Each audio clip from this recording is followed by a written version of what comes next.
So there were three things that led to me exploring and then doing this. First of all, I want to say that I didn't think it was possible. I thought it was too late, so I'd never looked into it. And I didn't think it was possible to freeze eggs at 40. This is the problem also with Google, because it will tell you the recommended age. It will, there's articles that tell you don't do it after this age. And so I never actually consulted directly about myself with a doctor. But there were three things that led me to do that. One, I actually saw someone on Instagram who was about my age and said she had one ovary, but she had gone in and frozen her eggs. And I thought that was very, that made me very curious and confused. Second, around that time, so I had been also concerned about my own health.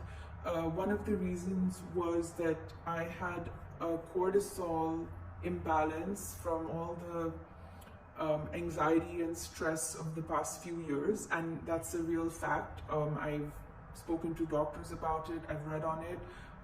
You can actually be in a state of very high stress after traumatic events, and so my hormones were going haywire. And so these two things, and then the third thing was I was coming up on my 40th birthday, and that's not the thing that you think should be your birthday present to yourself on your 40th birthday, but I thought, hey, it's now or never. Let me just be brave and go talk to a doctor. I don't know who likes going to talk to a doctor. At least I avoid it. I don't want to know, the scary things, you almost don't want to know them because you're afraid of the answer. But so then I said, you know what, I'm going to go find out about how this lady could freeze eggs at 40 with one ovary. What about my hormones? What's going on? And hey, so I'm 40, but what's possible now? Never mind freezing eggs. Frankly, I thought that I should just write off the idea of having children, because who can have kids 40 and over?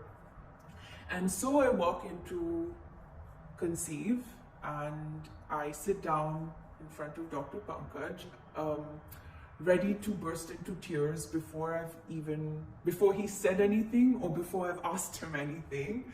And the very first thing I think I blurted out to him was, "Isn't it too late?" And he just laughed at me. And then he told me to look around at all the pictures in his hospital. And that why on earth would I think that it's not possible for women to get pregnant at this age? Sure, there's a lot more to it, and it needs, sometimes you need IVF, sometimes you need, there's a lot of, science has come very far, but are we saying that, life is over at 40? He just laughed at me, and I think his exact words to me were, no, it's fine, you're still a spring chicken. And I thought that was ridiculous, and I wouldn't believe him. And so then I asked and asked and asked, and I think every visit after that I would still ask. I wouldn't just ask him, I would ask all the other doctors, I would ask the nurses, and they would all tell me, just beautiful. I'm not painting a rosy picture here. I know there's people and cases where things just don't happen, and my heart breaks for that. But there's also amazing, beautiful stories where science is amazing. Doctors are incredible, and these procedures exist for a reason. And so when I said, should I freeze my eggs, he just said, what have you got to lose? I brought all my Google research to say, but so-and-so article and so-and-so thing and so-and-so person says. And then he said, well, okay, but if you do it again, what do you have to lose? And so we started the process. We did scans. I got all the medication. I did 3 cycles. In my case, I would have done 2, but one of the cycles just didn't go as planned. One of the reasons was also because you are on different medications. For each person's body, it's different. So some medications will work better for some people. In my case, it was actually interesting because I had to take pills and the shots, the injections, but then they told me that actually the next time I don't need to take the injections. My body could just do it without those medications, which was great because it's not fun. I've watched enough of Grey's Anatomy thinking I could do it, but it's not fun to stab yourself with a needle, because that is what you're doing. Again, I know thousands of women going through this do it, but it can't be easy. It certainly wasn't easy. It's one thing to, the stabbing yourself with the needle part is a few seconds or a few minutes, because you have to work up the nerve to do it, and you have to breathe a lot and like convince yourself that you really just do it. You can handle it. But it's what you're injecting.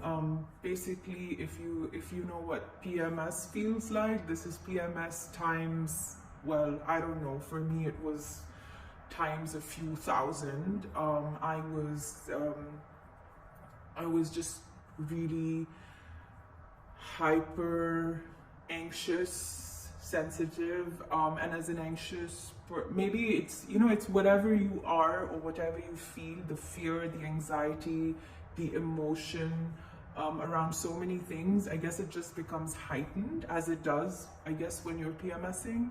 So it was really quite an adventure to put your body through that. I would say that the physical is not, now when I look back, the physical was doable.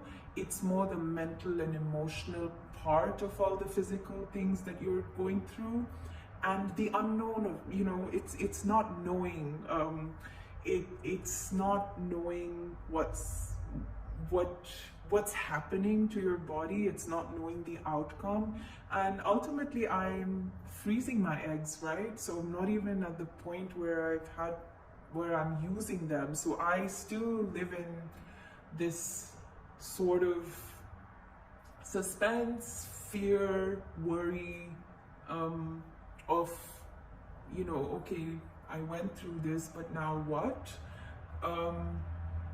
But I will say that I was so happy and so proud, and I just feel like